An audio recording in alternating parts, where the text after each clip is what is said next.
Hey everybody, this is Brian Trendler, founder of LAF Tech, which stands for Learn About Funny.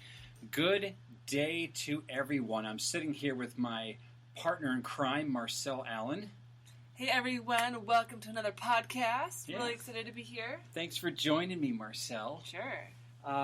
So today's podcast is going to be pretty much focusing on the first of the 6 methods of humor that we teach during our workshops, our mini sessions. And I just kind of figured it'd be helpful if we posted audio content like this for people to be able to look back on and sort of reflect and see if they can get information that's I don't know what I'm saying. Useful. Yes, useful's good. Good at planning. Because you never want to be sitting there trying to come up with a joke or a story and you're completely stuck. Right there. If you get completely blank. You don't want that, but Exactly. scenes can help you develop an entire presentation if you have a good scene. Good wraparound. Yeah, that is exactly why we want to do this. Plus, we've had people simply ask us for a little bit more information, something that they can get back to on a semi-regular basis and kind of remind themselves, really what it's all about. So let's actually do one. What is it all about? What is it all about? Tell me more, Brian. How do we make great scenes? Well, once upon a time, there were 2 people that started an organization called LAF Tech, which stands for Learn About Funny, and the whole point of which is to train people how to use humor in their everyday, in their speaking careers, in their presentations, even in their relationships, things along those lines. I love that you say it's to train people, where I'm here to dissect it. Because Yes. I don't actually know. I'm still so much a student of this phenomenal You are a meat and potatoes type of gal, and that's actually something I've always admired because, and for those of you listening, we get in fights all the time because I tend to be a bit more black and white than her. She's about a billion different shades and tones. I'm a of hummingbird. gray. There's an author, actually, he wrote Draw to Win, and you are the fox, and I am the hummingbird. Like, to the T. What the fox does that mean? It means you're from A to B to C. And I'm like, ooh, come over here. Look at this. Check this out. Let's go outside. What do you think about this? And you're just like, what's the point? See, back in my day when I was a child, those were just called the special children. We are special. Just it's a different level. Okay, all right. Well, let's go ahead and get to the point here because I could just see the audience listeners dropping off like flies or possibly hummingbirds because they're off to go pollinate other flowers. Okay, so what we do, as I mentioned, though, is we teach people how to use different techniques in order to become these better speakers. And, of course, the foundation of which is if you use humor in some capacity, you're more memorable, you're more enjoyable to watch, you're more likely to get engagements after the fact, and that goes beyond someone coming up and saying, "Thank you, let me shake your hand, you made me laugh." It's the opportunity to be called back, have other engagements, opportunities, things along those lines, because you reach an audience on a different level than those that are just burning through death by PowerPoint or using odds, ohms, ands, things along those lines on a regular basis. So we have come up with basically the 5 benefits of using scene during your speaking opportunities. Number one sets the time, place, and the characters. And this is where we get to get creative. Exactly. So what this means is beginning of this cod. Apparently, we're serving fish. At the beginning of this podcast, I joked and said, "So once upon a time." Now that's a bit obvious. I said time, but anytime you open up a presentation like this and say, "So I was walking down the street," or "It's 9:47, almost 10 o'clock on a dark and stormy night," whatever the case is, you're setting people, bringing them into what time, even if it's like a point in history or something that happened to you yesterday or years before, you're setting that time and place. And then I think your favorite part, Miss Hummingbird, is it gets to drive into the characters, right? Yeah, and I think one of the ones I remember the most is Greg Bennett saying, "So there I was, lying on my back in the California sun.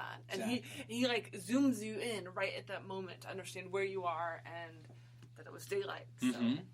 Now, for those of you who are listening, Greg Bennett is one of our speakers. He was part of LAF Tech 3, where he was the keynote, and he spoke toward the scene, and he gave an actual Toastmasters winning speech, gave a portion of it. But the brilliant thing is he's really good at doing just what Marcelle said. He created that scene within a couple of seconds, and we were literally watching him lie on top of a table because he was basking in the summer sun, the California sun, and there was no doubt that he was doing and or reliving what he was expressing. Right, Marcelle? Yes, it was awesome. Okay, so I think that's good. We could probably go on to number 2, right? Number 2, it helps the audience visualize and be there with the speaker. Okay, so we technically just covered that. Anytime you can start a presentation and get that audience's attention, that's a plus. Especially because most of you know, I'm just going to assume, because you're listening to this, because it's keying in on some flavor of hummingbird nectar that you're interested in. It's really hard sometimes to get the attention of the audience, whether you're sitting there clapping or people are talking amongst each other, there's a lot of background noise, or worse, say, Marcelle, you're in some kind of a networking meeting like you and I have been to 100 times, and let's just say, it's at 7:30 in the morning. And the only thing keeping people breathing is the coffee that's directly IV dripping into their arm. So using that scene creation right off the bat gets people's attention, brings them in, and you mentioned something before as far as getting them to feel potentially empathy. Well, yeah, the emotional. Like I think of Kermit singing, he tells a joke when he's sitting there in his car and he notices, he pulls his leg in, like it's not working, and there's this like we feel that pain of getting older, and we're like, oh yeah, our bodies are changing. So like the scene, if you do it with the gesture, it helps people connect with you and sometimes sympathize with you. It's funny, every time you mention that scene that Kermit Apio so wonderfully illustrates, I can literally remember him. I can visualize him on stage, crouching over, grabbing his leg, pulling it up into the vehicle, and talking about, this reaction, this normal muscle memory thing is no longer remembering, and his habitual practice of having to reach down, grab the leg, bring it in, set it down like it's a piece of luggage almost is great. And that's a perfect segue into number 3. Yeah, so where you create easy lead-ins to use vocal variety and like the character development and the sound effects. So those scenes, it's a perfect setup to have fun and use some, like you said, with the leg thing. Now, all of us have seen some speaker in some point or time use vocal variety.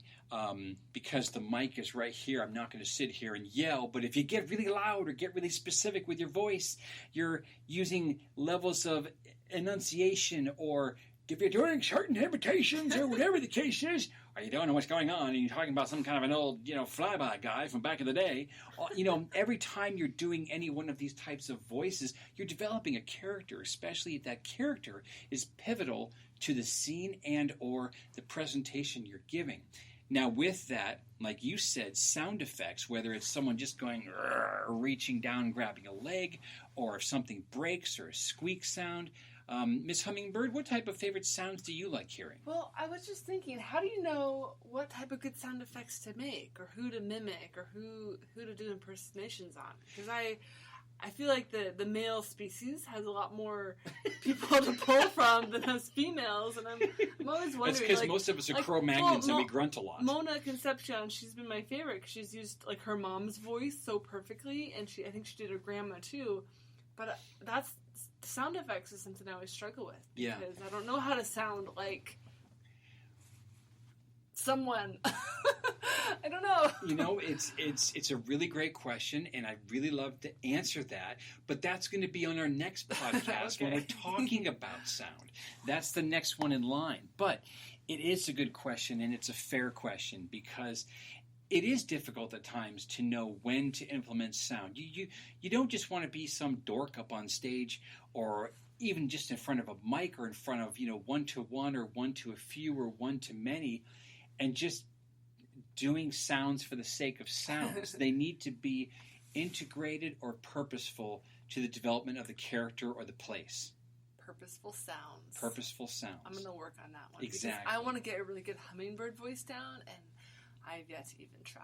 Well, I would be entertained in hearing that, because every time, us Cro-Magnon males, like you say, that are so great with sound, not always, because a hummingbird to me is always going to sound like a bee for some reason, and they don't. They have their own sound. But at the same time, I always hear this old... To me, that's a hummingbird, but that's a bee. So I don't know what's going on. Stings like a hummingbird, dodges like a bee, or whatever. I have no idea. I do remember one of our last LAF Tech Minis, I got the curveball one, like fishbowl tank or something. Yes. And it went bloop bloop. Yes. Bloop bloop. And that was fun. I could do that randomly. You achieved the bloop. And I didn't even practice. It just came out. So sometimes that's why curveball is such a good game, is you throw an idea at them and they just have to, on the spot. Channeling your inner bloop bloop. Bloop. That's bloop. good. Possibly a symptom. Right. Number 4.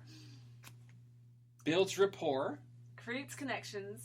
And possible memories. Oh, I like that. Yeah. So the cool thing about this is that when people are telling, when they're creating that scene, you can't help but feel. You can't feel, or you can't help but have empathy for a situation, feel the pain in Kermit's leg, experience being in a fishbowl with you, whatever the case is. A connection tends to be made if it's done well, if it's done intelligently. If it's strictly for the sake of humor, it can also be embarrassing situations. Think anything that embarrasses you, whether it's, the body has gas, whether it's something like that, and you don't have a dog nearby to blame. What?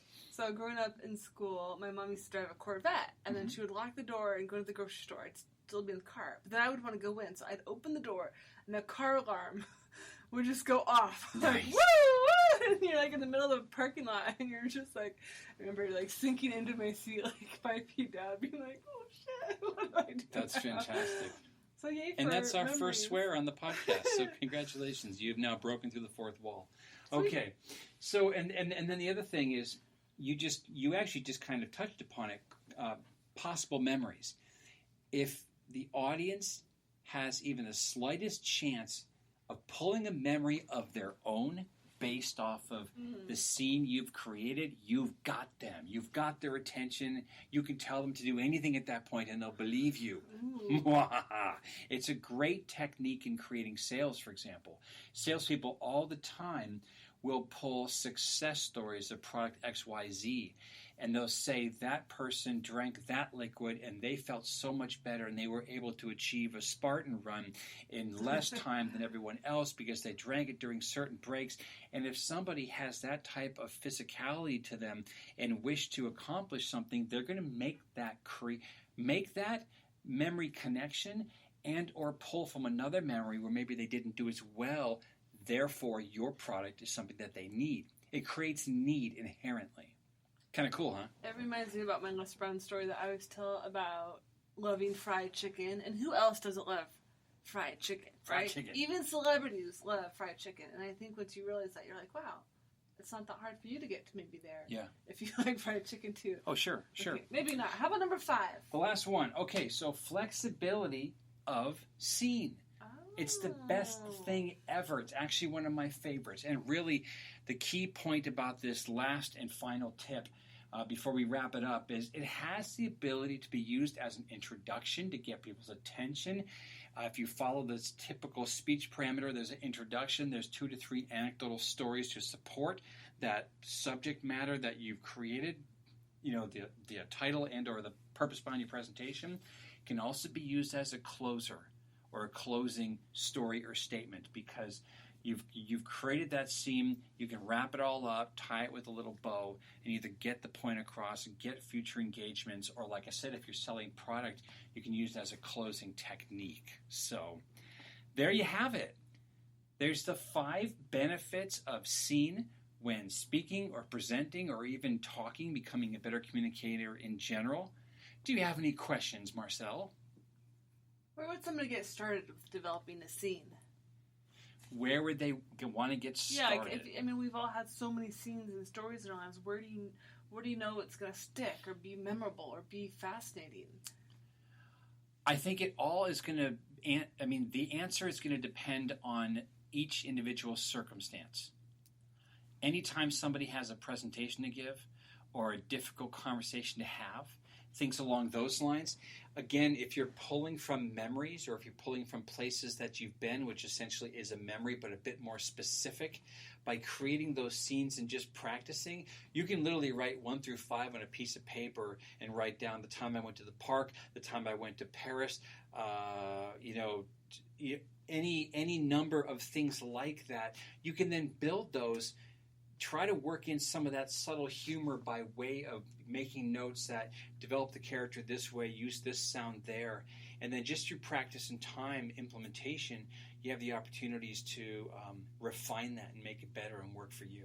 That's awesome. Thank you so much. I'm looking forward to getting more scenes developed and making people laugh. Yeah. So coming up next is going to be sound. I look forward to informing everyone else about that. And again, my name is Brian Trendler. Marcelle Allen, my partner in crime. We're going to be doing these podcasts until one of us gets hit by a bus.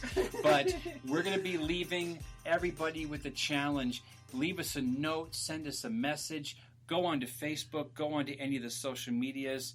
LAF Tech NW is how you find us. LAF TECHNW, and we look forward to laughing with you. Take care.